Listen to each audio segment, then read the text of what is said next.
Hey, hey, hey, ITRN family. This is Kiana Williams, showrunner and producer for ITRN.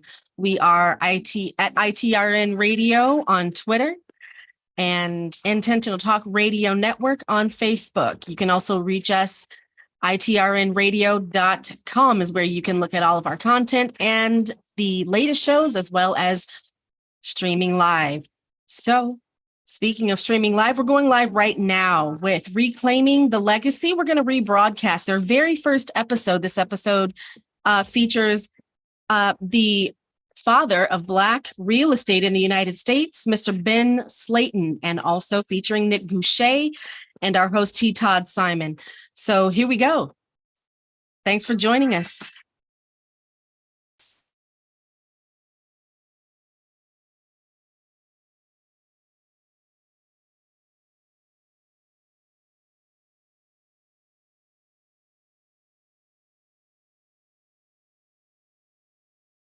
Let's go. Let's get ready. Let's go. It's time for Closing the Gap with Legacy and the Legacy series right here with Todd Simon and his first guest, Ben Slayton. Nick Boucher, and Ben Slayton is the father of Black real estate. First Black man in the country. Black real estate. This is where you're going to get it. Todd Simon is the regional manager of Legacy Home Loans in the South Carolina region. And that's the East Coast region. And he is going to bring us news and views and interesting information from Legacy Home Loans. And I'm going to turn this over to Todd Simon, who is going to get us going. Thank you so much, Todd. How are you? I am doing well. Welcome to ITRN Radio. Well, thank you for joining us. Thank you so much for having us. Thank you so much for that great introduction. And we're so excited to be included, to have our first radio show on Intentional Talk Radio Network. Again, my name is T. Todd Simon. I'm the regional manager with Legacy Home Loans, and this is the first episode of Reclaiming the Legacy. And today we have just a special guest, none other than our CEO, Mr. Ben Slayton, and our Senior Vice President, Mr. Nick Goucher. How are you guys today, gentlemen? Wonderful. Fantastic. Hello, everyone. How are you, man? I am doing well. God, can they so well, sir? You look sharp, baby. Well, I have to put the purple on, sir. I was expecting Ben to have his on today as well. So wanted to make sure I had my dress blues and my dress uniform on today for you, gentlemen. Yes, sir. You look great. All right. So we're just going to jump right into it, if you don't mind. But what we're talking about is really talking about the past, present, and future of Legacy Home Loans. So we just want to start first with the past. Some of the questions that have come to me have been, where did you guys come from? It seems like an overnight success. How long have you guys been in business? So I want to first start with you, Ben, being the first Black realtor in America. Can you tell us how you became the first Black realtor in America, sir? Well, in 1964 is when I became the first Black realtor. In 1964, none of us could go into the Board of Realtors and ask for an application. It was like the good old boys club, where you had to be sponsored by a member of the association to become a realtor.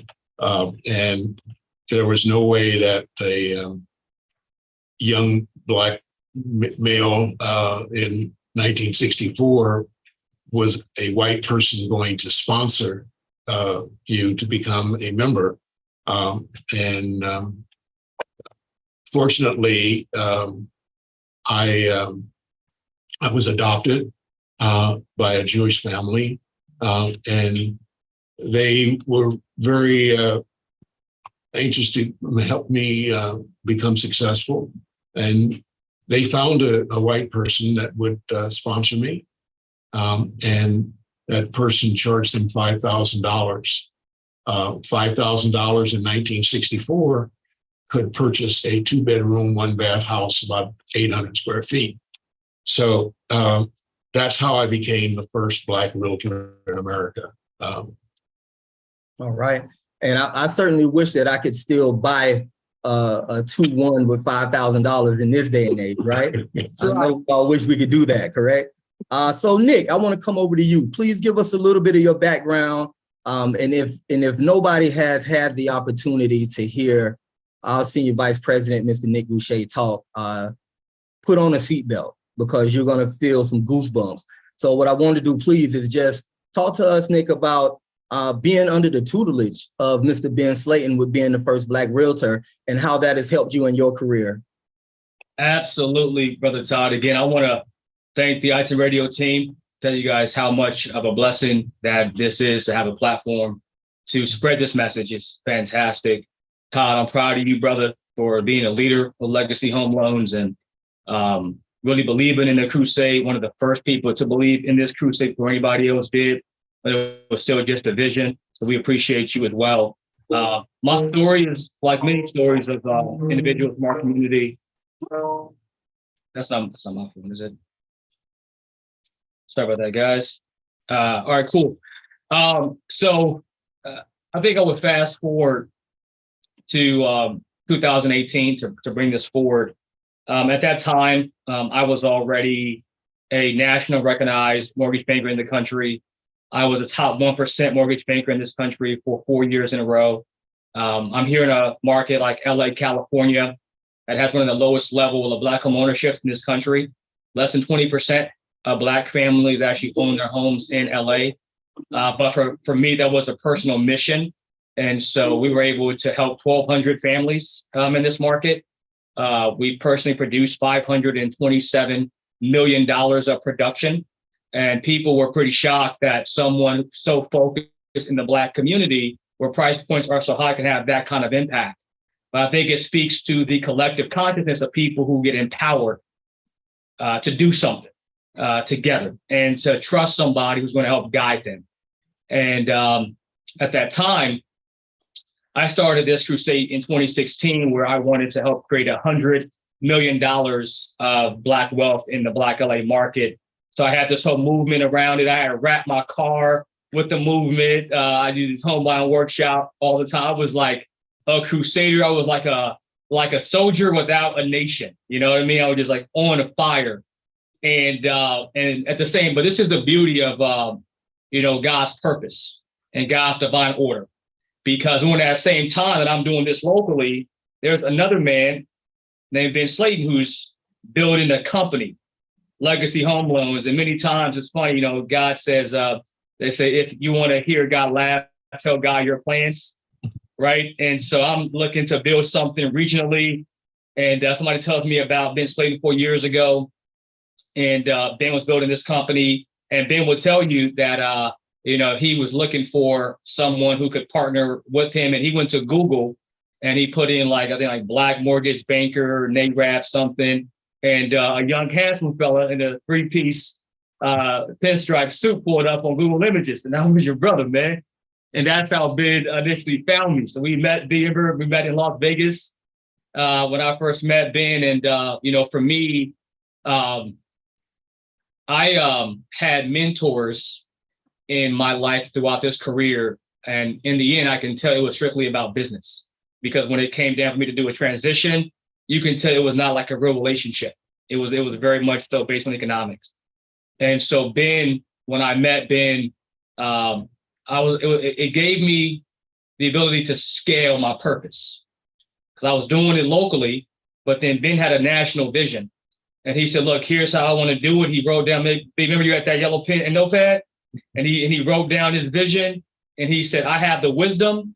I've done this many times before, but I'm on my 6th lap. I've done this so many times before. I need a partner who can really help me create this at scale.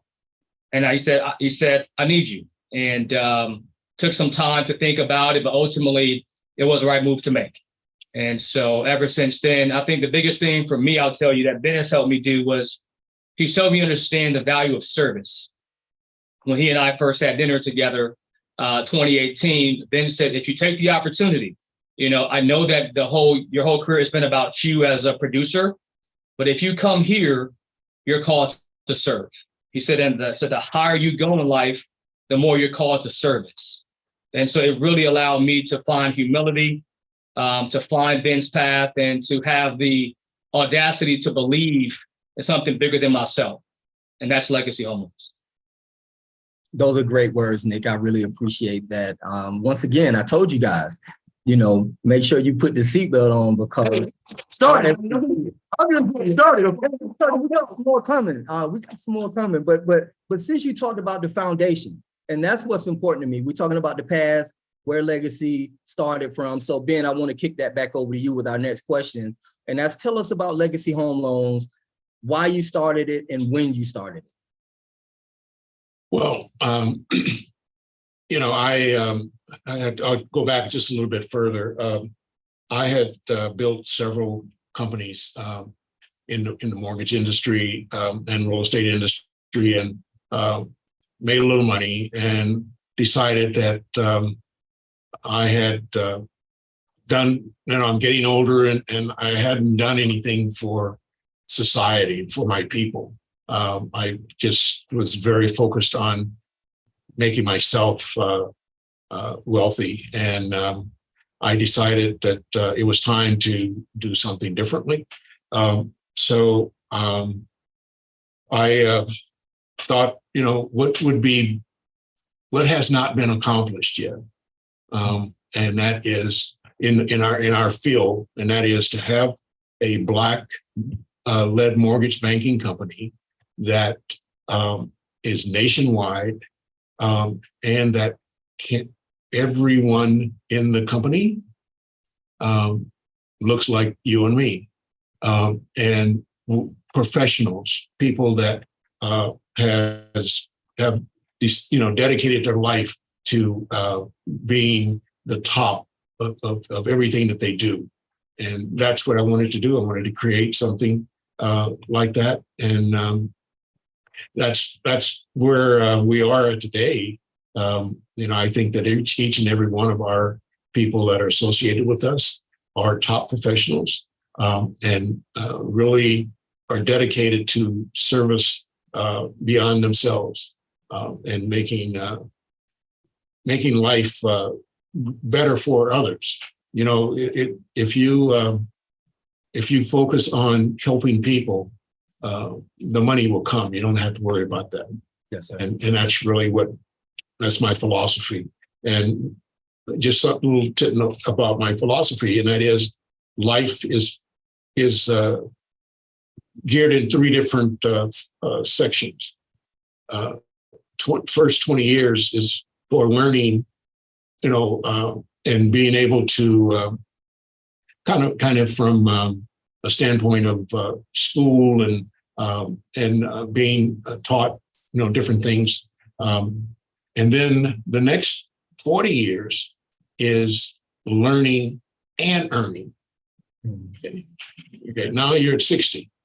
And the rest of your life, returning everything that you've learned and earned. You can't take it with you. I know that my wife is going to be taken care of, but I've got everything in my head, everything that my knowledge and everything, I've got to give it back. So that's what I'm trying to do, is to build a company where I have people that will take what I've learned and the mistakes that I've made, keep from making those mistakes, and really building a company that has integrity. And one of the things that we look for when we hire people is that they belong to the 5H society. And that 5H society is that person has to be humble. That person has to be honest, hungry for success beyond their imagination. Yes, sir. They've got to be a hard worker. And most of all, they've got to have the hustle to make it all come together. Without the hustle, the other four doesn't matter too much in order to be, successful. So that's what it's all about. Absolutely, Ben. And thank you for that. I mean, in the recap, it just sounded like you were just talking and really talking about vision. So as a visionary, to bring something like Legacy Home Loans to fruition, we applaud you and we respect and honor you and give you your flowers while we can and while you can smell them. So, thank you for being here. And so the question I have is, you said something about a little bit of money. So I'm sure that it was a lot of money with the businesses that you built over that period while you were getting into creating Legacy Home Loans. Would that be correct? You don't want to go on record with saying— I don't think that's necessary. All right. So let me just ask this next question. And so in the process of creating Legacy Home Loans, did you run into resistance from other companies and colleagues that told you that, hey, that's not going to work? This is something that has never been done before. You're wasting your time. These are the type of borrowers that don't pay their bills. These are the type of borrowers, everything that's negative underneath the sun. Did you run into that type of resistance when you were creating Legacy Home Loans? Unfortunately, I did. But no doesn't mean no. No just means that you haven't given me enough reason to say yes. So you have to keep working at it and keep going at it. But, it's one of the things that I found as we are building Legacy. It was kind of tough in the beginning, getting the right people. You got to get the right people in the right seats on the right bus. And I can tell you in the beginning, we did not have the right people in the right seats on the right bus. But we finally got there. And now we have a policy and a direction as to what a person has to, be like when we hire someone, to make sure that they are, within our vision. But today, our focus is, and our mission is to empower the African American community throughout the United States. With a focus on building wealth through home ownership and leaving family legacies. Sometimes in the mainstream press, that doesn't go over very well. Some people that are not of color wonder how we can focus on just one group of people.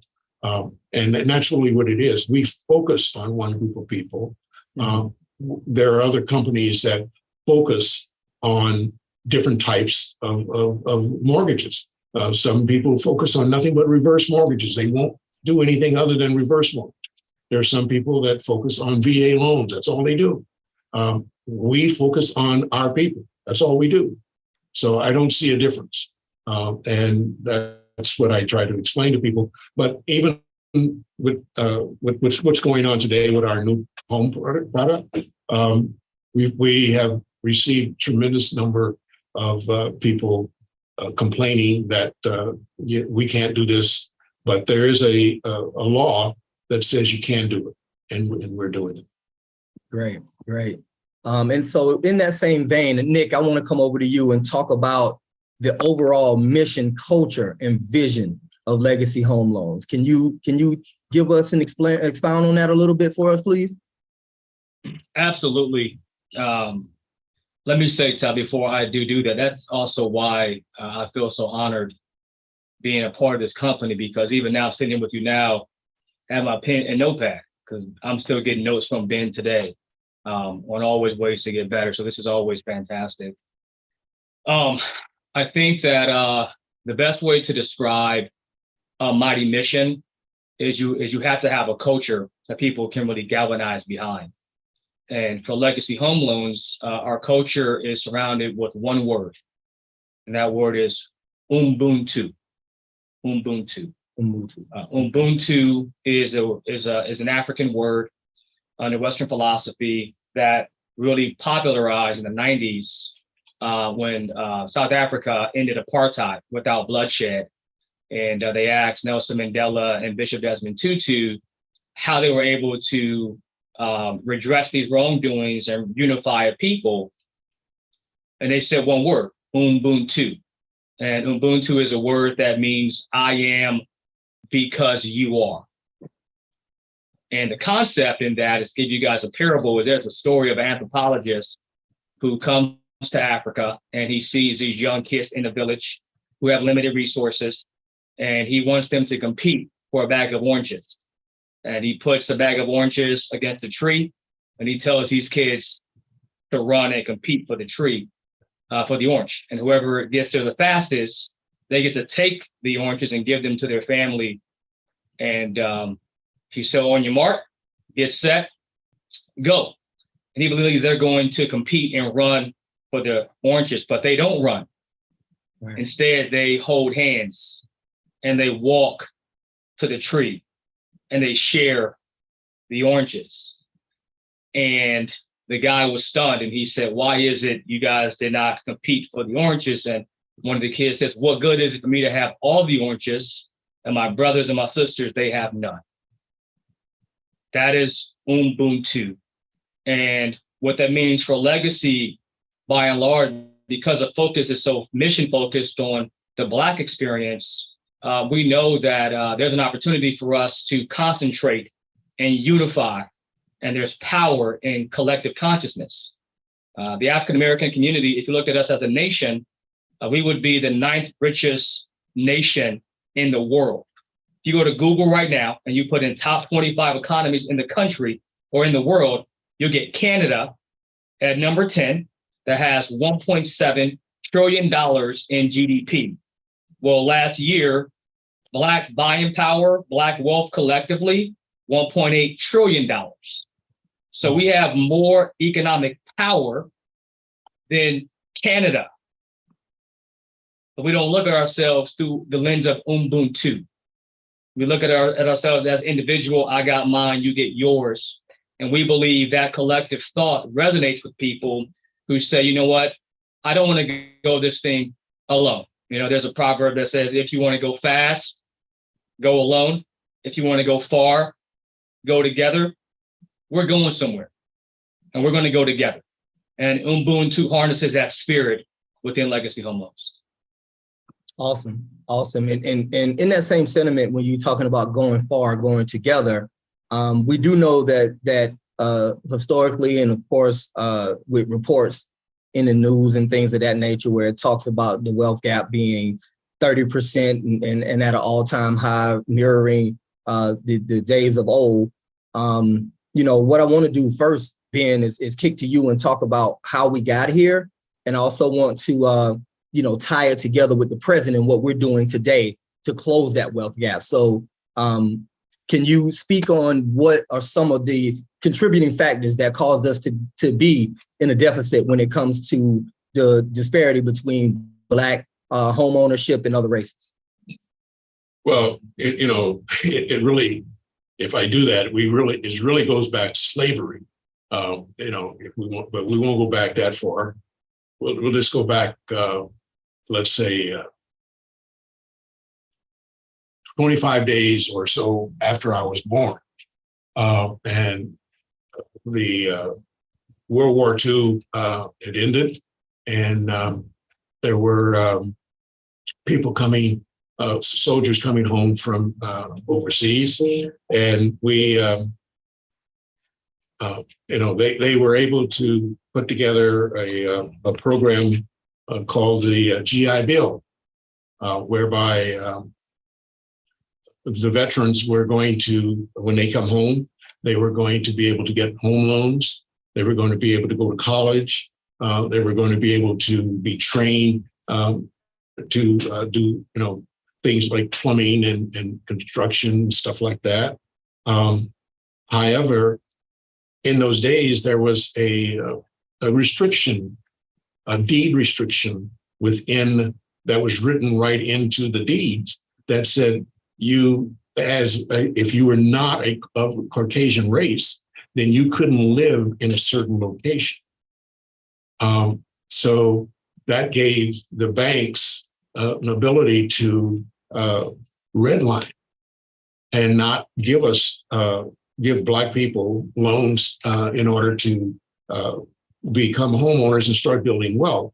And prior to that, there was an organization, a government organization that drew the maps of where they should lend, whether it would, the red line, everything in red on the map, they said that you couldn't lend there. And then it was yellow, and then there was blue and green. And all of these, green naturally was the best place to put their money. But the government itself is the one that prevented us from obtaining wealth as the white people obtain wealth, the government.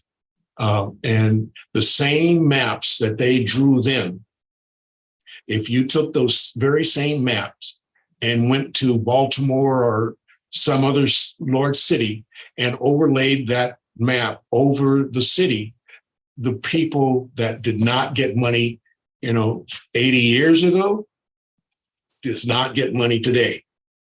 That is one of the reasons that some of the large banks are being sued for not lending in some of these areas. And they are required now to start lending in these areas.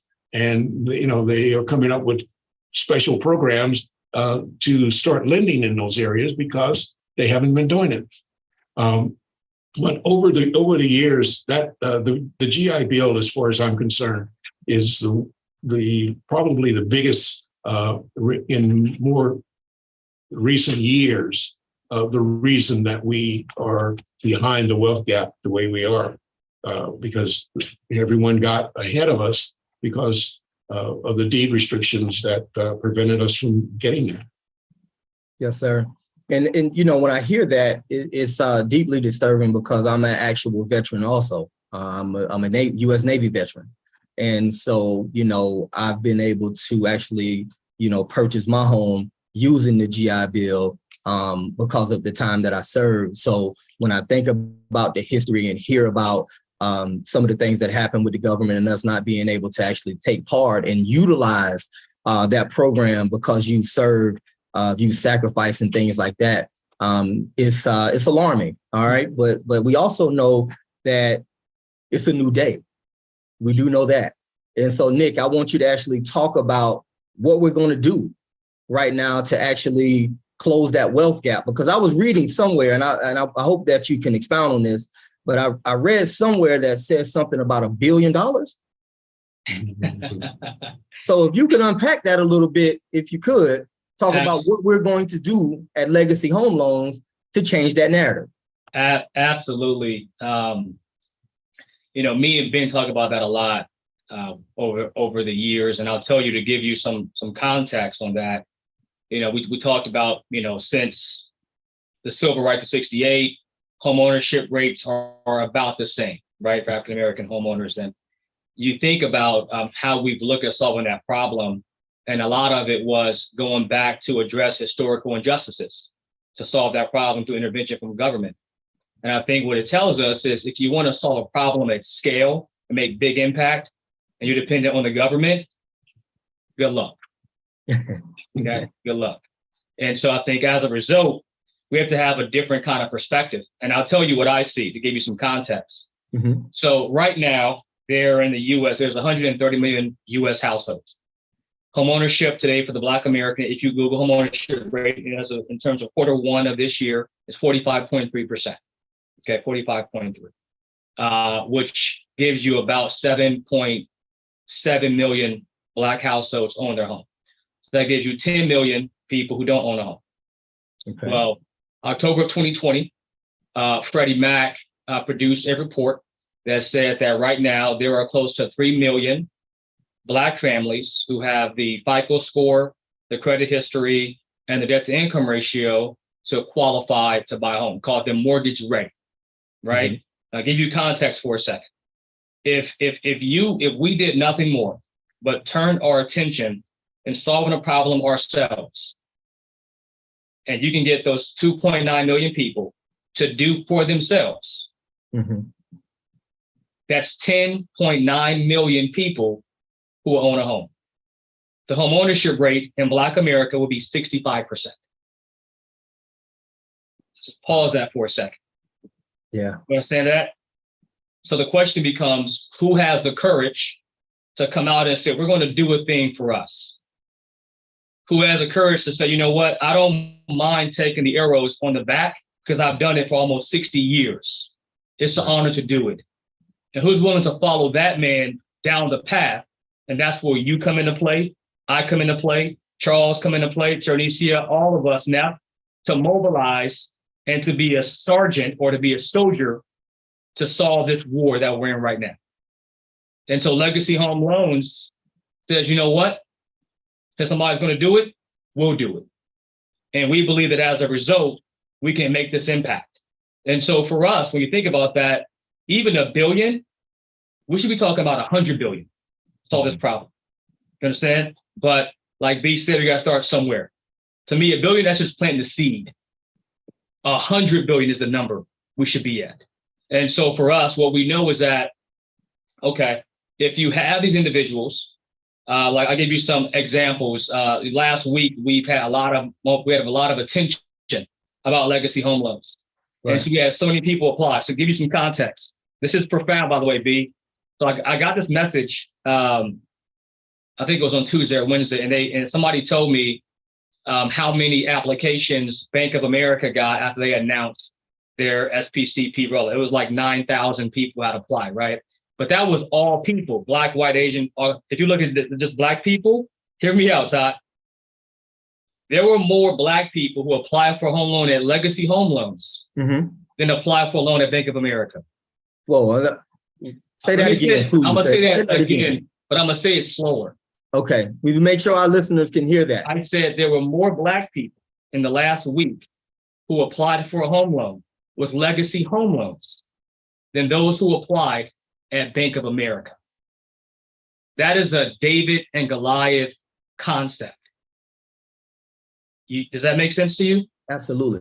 I made some phone calls because people were waiting to get to still apply for the home loan. And I made some phone calls back to people who didn't get their applications taken. And I talked to like 7 of them today. They're in Atlanta, North Carolina, Chicago, Nevada. And I said, what made us? I said, were you in the house process to buy a home? And they said, actually, no, I wasn't. I said, what made you apply for Legacy Home Loans? And they said, after I saw Ben speak, I believed. Imagine the power in belief. And so I think what's happening right now is that Legacy Home Loans is proving that we're going to normalize building wealth. We're going to normalize being homeowners. And we're going to tell people, hey, you know what? Yes, there's historical injustices and anything we can do, any tool. That's why Ben decided to step in the front with the SPCP program that we created, right? Whatever tool we can use, but make no mistake, that one tool won't solve this problem. We collectively will believe big enough, empower each other, and create strategy to do that. So you think about that, say, how do you solve that problem? Well, we say, okay, we know that some borrowers might not be credit ready today, right? To buy a property. So we say, you know what? That's okay. Most people who are not credit ready, they get adverse action, they get denied for an actual home loan. There's no roadmap to help build them up with credit. So what we've done, we've actually partnered with a national credit agency. And so that's actually Black owned too, to keep it in the ecosystem. And so we say, hey, if somebody's not credit ready, but they have the motivation to do so, let's put them on a roadmap to rebuilding their credit. So if they have the belief, now they need just some time to close that credit score gap. Right. Okay? And all of us can have stories on people who were not ready, but we stayed with them, we walked them through it, and they've done it. So patience is a virtue of legacy home loans, number one. I think number two is the person who has a credit score. Lady Tree did a study on this a year and a half ago, and they surveyed that almost 33% of Black people believe they experience racial bias when applying for a home loan. So we say, okay, let's build a underwriting team and let's find a head of operations qualified, who's excellent, who can make sure that every Black person gets a fair shot at the American dream. We've done that. We went through our process. We found Shirley Miller, who runs operations. Yes. So the people in clothing, people in underwriting, right? People in processing, they look like you and I, by and large. And so you say, okay, if you know the problems exist, Let's find a method. And we believe that business is best equipped to build a company at profit that could solve those problems at scale. And that's our vision for Legacy Home Loans. Absolutely, absolutely. And one of the things that it pointed to is how the dollar circulates, right? We talk about how that dollar circulates outside of in our community. But with Legacy Home Loans, it sounds like what you and Ben have created at the top from a leadership perspective is to have that dollar circulate multiple times, because we have loan officers that look like us. We have processors that look like us, underwriters that look like us, the head of the company that looks like us, and an ecosystem that is created to then nurture people that are not necessarily ready for the home buying process. We nurture them into being ready. So that is ways to keep that dollar circulating in our community. So I applaud you guys for that. You touched a little bit on the program that is caused a lot of attention back over to Legacy Home Loans. And partnering with the government was actually one of the questions that we were leading into. So this is a toss-up question. Ben, Nick, whoever decides to jump in and grab this. But I know that it's important to partner with government entities and things of that nature to bring about change in the Black community. Can you talk about what we've done with Legacy Home Loans and what we've introduced as of late that has allowed us to be in position to affect change in Black and brown communities? I'll let Nick pick up after this, but I want to come back on something you just said. Yes, sir. About the money being circulated in our community, but you only went through Legacy. Okay? Mm-hmm. We are trying our best to make sure that we circulate the money outside of Legacy. We want the escrow company to be Black. We want the home inspector to be Black. We want everyone in the process to be Black. If that is the case, then we are really recirculating the money back into the community. Wow. And it makes a big difference when you are recirculating the money, and everyone in the transaction are the professionals that at the top professionals in the industry. And that's what we're trying to create. When I grew up, there was this thing called crabbing, where crabs in a barrel, one trying to pull themselves out of the barrel, another one to pull them back down. I don't see that today. I see where everyone that I talk to says, we want to work with you guys. We want to make it happen.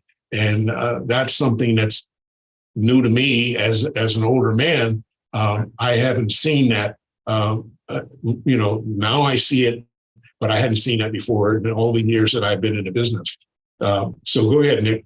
No, matter of fact, Todd, if I could just Nick, we call that an alley-oop. So hey, listen, no, I laid it up for you, Dan. I put it out there for you. No, that was amazing that actually they said that. But I also think it's important that people recognize this is the firm's thinking, right? This is an organization that's really thinking about how to make impact, not just for the homeowner, like how deep can this thing go, right? Like how do you really build ecosystems? And I think to Ben's context, so I'm gonna give you some context around what Ben just said. McKinsey did a research report a couple of years ago and looked at the challenges of Black entrepreneurs in this country. And a few things came out. They said, one, the failure rate of a Black business to make it in year 5 is drastically higher than a white entrepreneur. Well, why is that? Because initial capital to start up. They said that the average Black entrepreneur has under $30,000 when they open up their doors. The average white entrepreneur, $150,000, 5x the upfront capital, right? Number one.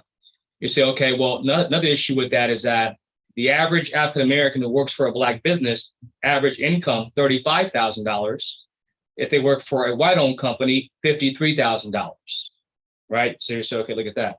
Then you say, okay, well, another issue that we have is Black businesses actually employ the Black community.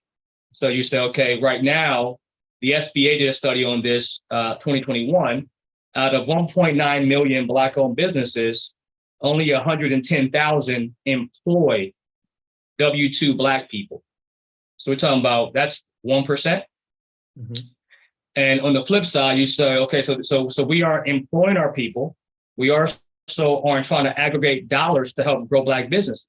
And so Ben and I was thinking is that, okay, well, what happens if we look at the Black homeowner? Well, we know that on average, if a Black homeowner buys a property, right, they're going to work with a loan officer, processor, underwriter, and agent on the buy side, list side, home inspector, home insurance company, closing attorney, title. You have 10 people who get employed in that transaction. If you look at what the average person makes on the transaction, it's about $23,000 in total. So when one Black family buys a property and obtains a mortgage, they just created about $25,000 in the ecosystem. That's one person.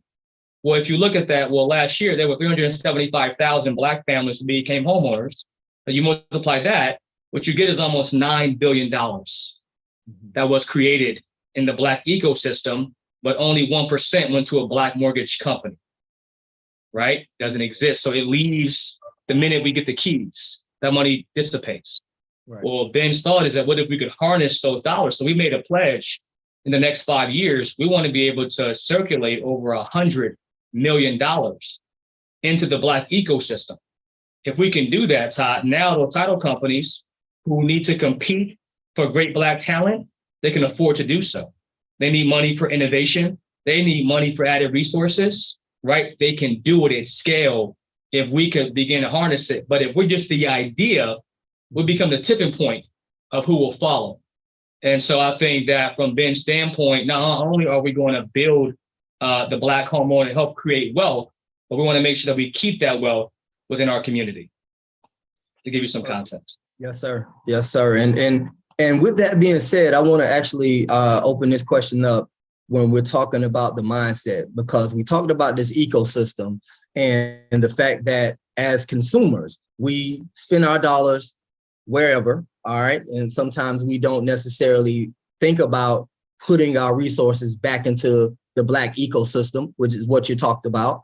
And we talked about trillions of dollars that that we had as Black people as far as, you know, overall revenue in the past year or so. So how important is the mindset in helping us shift the mindset with our people that changes that narrative from no, I can't accomplish this thing, or no, I don't want to work with a Black business, to yes, I can accomplish this piece of the American dream. And yes, I want to do that using a Black company. How important is that? I would say it's extremely important. And I think it goes back to Ben's initial response when he said that we want to build a Black company for people who are excellent, people who are professionals, right? People who are the 5H. There's a standard at Legacy Home Loans. And so we don't want people to think that because you are Black, you have to work with Legacy Home Loans. It's because we're Black and we're great collectively. And we're a reminder of who we all can be at the highest level.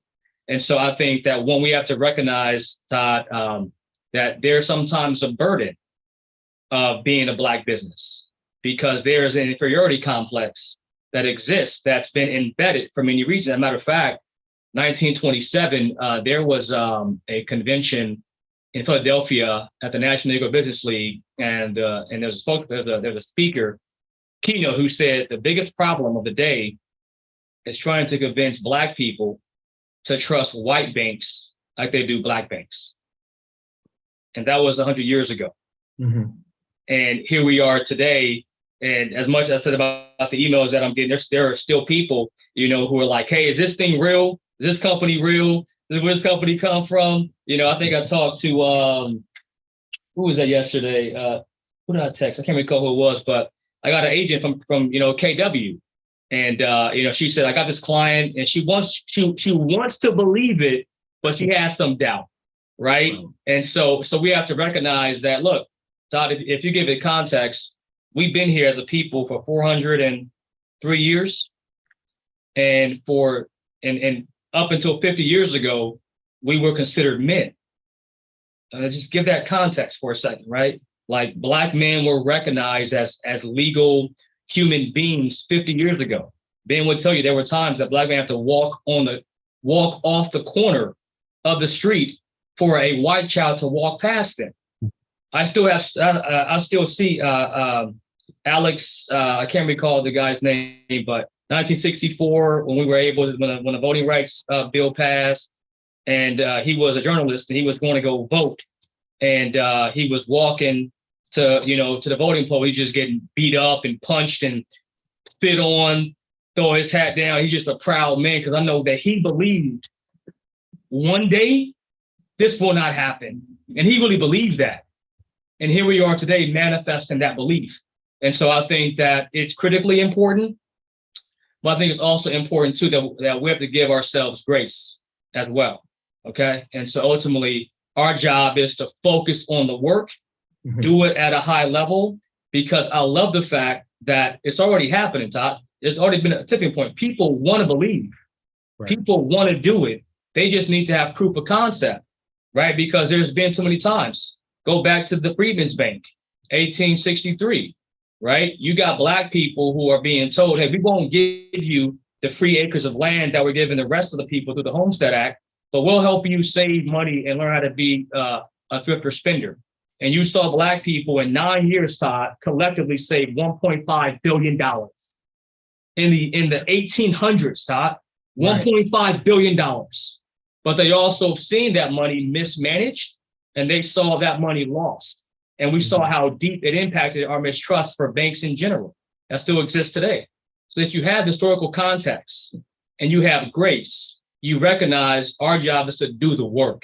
And if we do the work at scale, we're going to, just like legacy home loans. You start off with 10 people, then it multiplies to 20, then 100, then 1,000. Now they believe. Right. And so I think ultimately, if you have that level of context, I think we can have great momentum in very short order. But, also from the other side, the borrowers, the average person, average black person that wants to become a homeowner sometimes eliminates themselves. Yes. They decide, I'm not qualified. I can't do it, and don't try.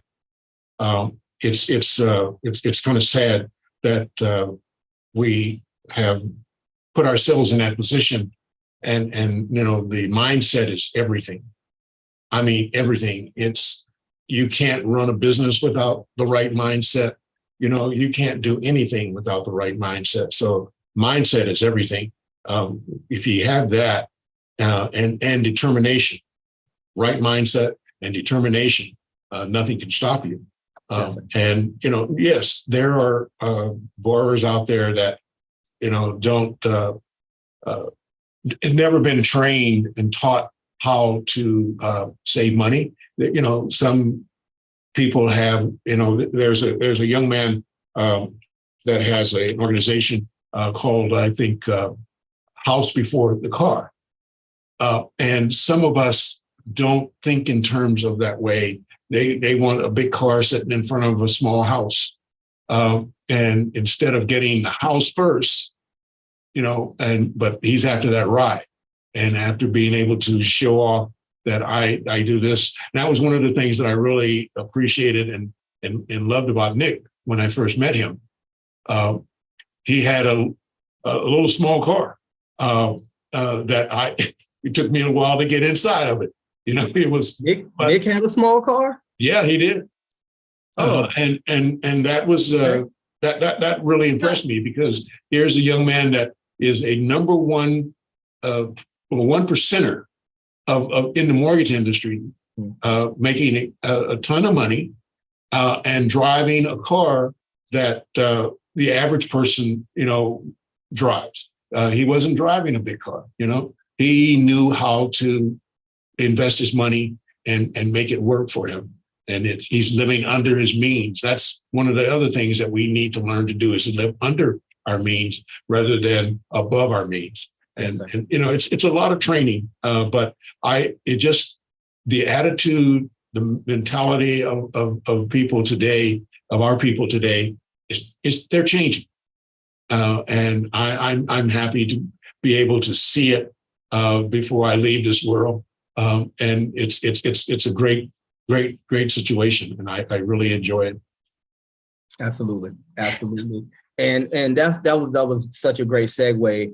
And I want to actually, kind of get to one of the final questions because we're running out of time. I just looked at the clock. I mean, it's such a great conversation. We may have to pick this up with part 2 next week. But I want to actually make sure that we ask this question and talk about empowering the next generation of leaders. So as fathers and husbands, myself, I'm a girl dad. I have 3 daughters. So I want to talk about how important it is to really empower the next generation of leaders and also teach them what it means to have financial freedom and also see that displayed in front of them. You talked to Ben about the house before the car and what happens in our community where we just take the time and we will buy the liability before the asset just so we can look good outside, and we'll spend so much time cleaning the rims and different things like that, but not actually understanding the importance of having an asset that actually appreciates with time and that value builds. So Nick, if you could, or Ben as well, can you talk about, with you guys being fathers and husbands and also fathers of a movement, fathers of legacy home loans? I consider both you gentlemen to be my mentors, not only just in business, but also personally. Can you talk about how important it is to empower the next generation of leadership? Yeah. Do you want to? Well, I have to take a back seat to that because I don't think that I was the ideal parent. I was so focused on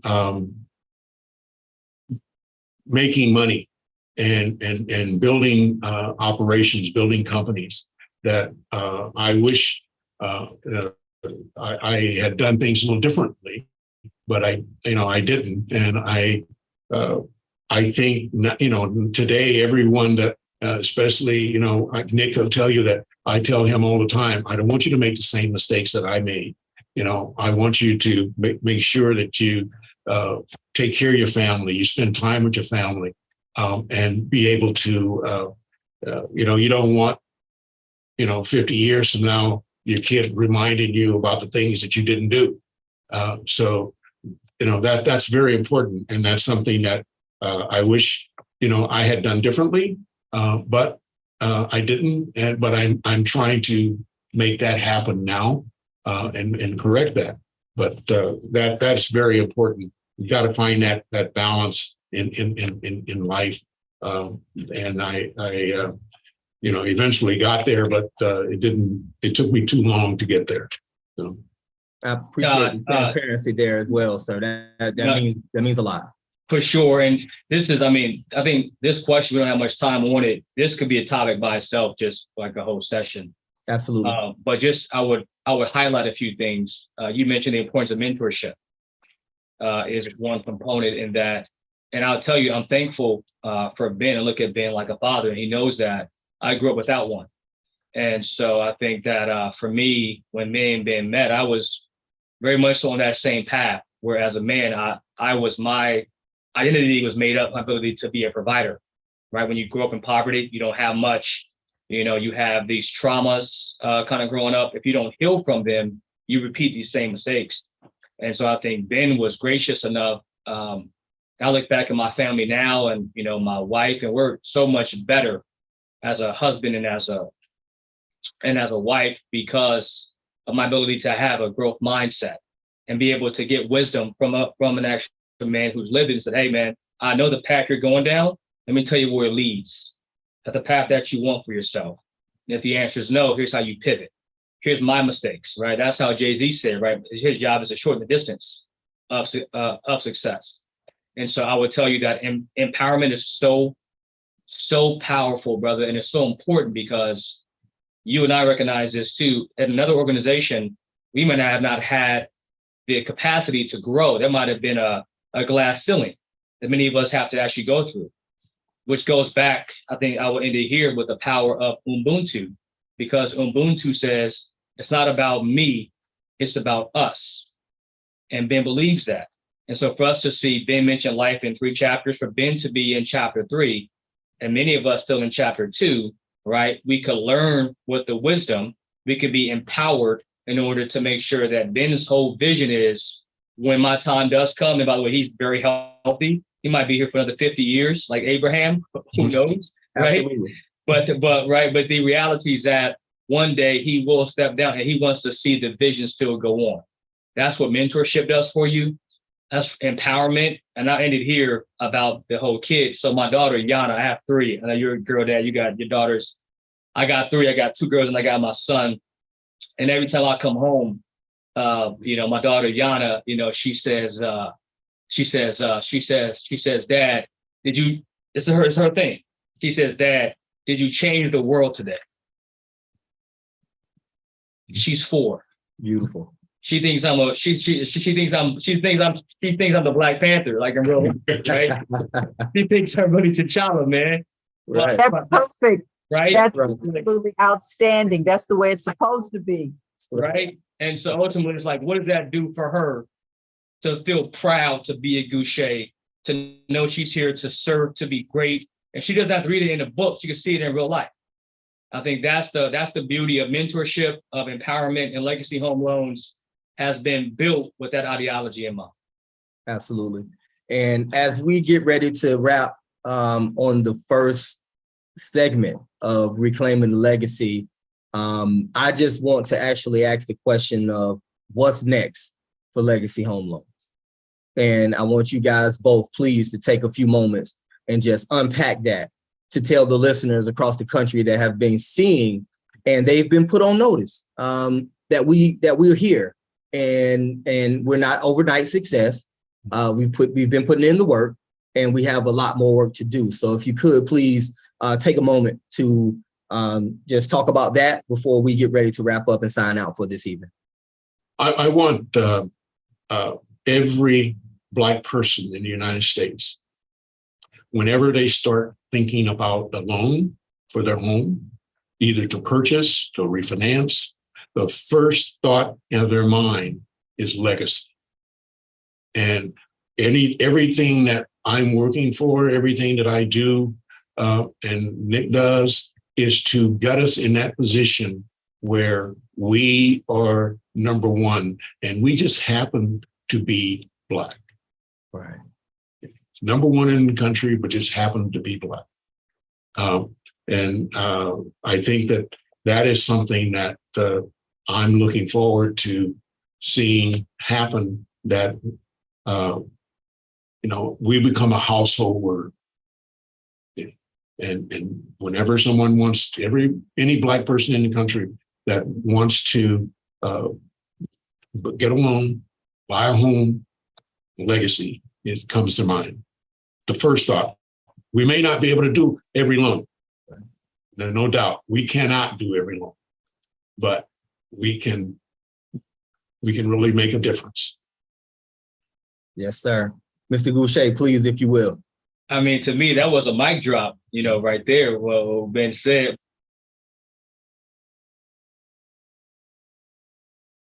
But it's funny. This is how me and Ben operate, because Ben says that, and I ask myself, why can't we do every loan? That's my thought. Right. Stand out. But no, I do think to echo Ben's point. So I'll bring this on with you, because what you have on right now, you have on this purple jacket. And Ben made it for a reason, because purple represents royalty. And I think that for us, legacy is something bigger. I think it's an idea as a reminder of who we truly are when we step into our natural selves. Right? Somebody say, if you're talking proper, you're talking to ... I said, no, I'm talking because I am the creator of language. If somebody says, oh, you're great at academia, you're acting, no. It's because in my DNA, we created math, science, and astrology. I'm just reminding you who we are. You must have forgot. You try to make us forget, but I remember.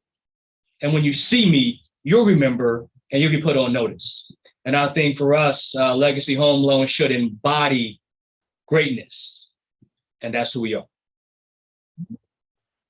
And those are the two mic drops from the leaders.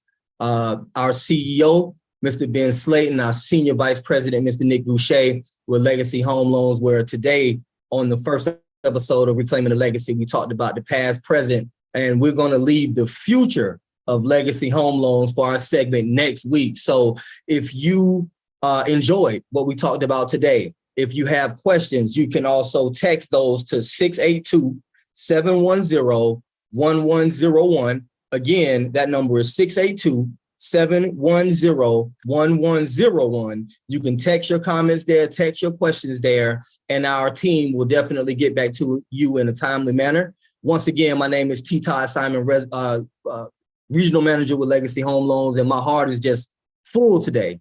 Hey, you did great today, brother. You killed it, man. Killed it, Todd. Todd. You are the man.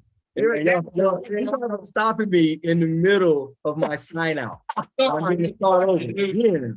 My name is T. Todd Simon, Regional Manager with Legacy Home Loans, and this is Reclaiming the Legacy, guys. As you see, we're family, we're human, right? We have fun, we talk, we laugh, and we have fun changing the narrative and closing the gap with There Legacy you Home Loans. go. Thank T. you guys Todd so much for a Simon, great segment.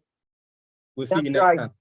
Regional Manager, Southwest Region for Legacy Home Loans. And folks, I know you have got to be as excited as I am.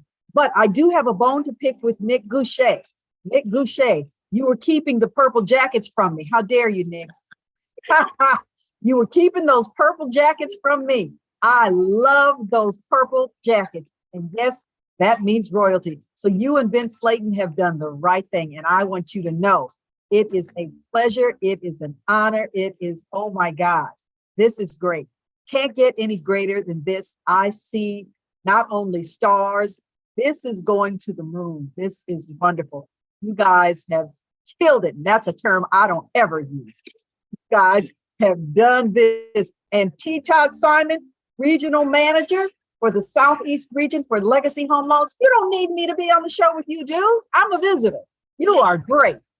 You are great. Yeah, thank you for Very, very much. This was outstanding. There's so much more to talk about. Some of your people have been on. I see that Shantae was on and she is so excited. She said that the best people on the planet, Nick Boucher and Ben Slayton, she said those are her favorite people. So you guys, this is absolutely wonderful. And thank you for bringing this historical show, historical moment. All of this stuff that you're doing will be in history. And thank you for bringing this to Intentional Talk Radio. It is a pleasure. It is an honor. Thank you so much. And we will see you all next week. We've got so much more to talk about. Have a good evening, folks. Bye-bye. Thank you. Thank you, T. Todd Simon. Boy, you put a in it. Buddy, Thank you so much. buddy, you the man. We got some more stuff coming. I better stay Right. tuned. Stay All tuned. right. Thank you so much.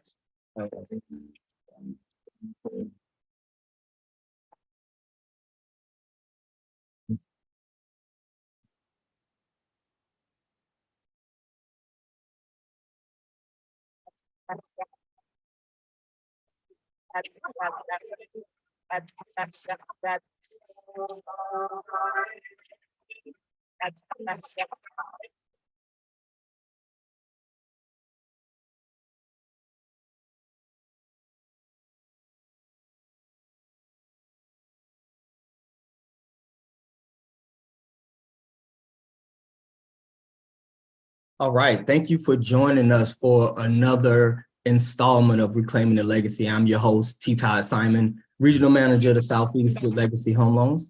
Stand by. We're going to give everybody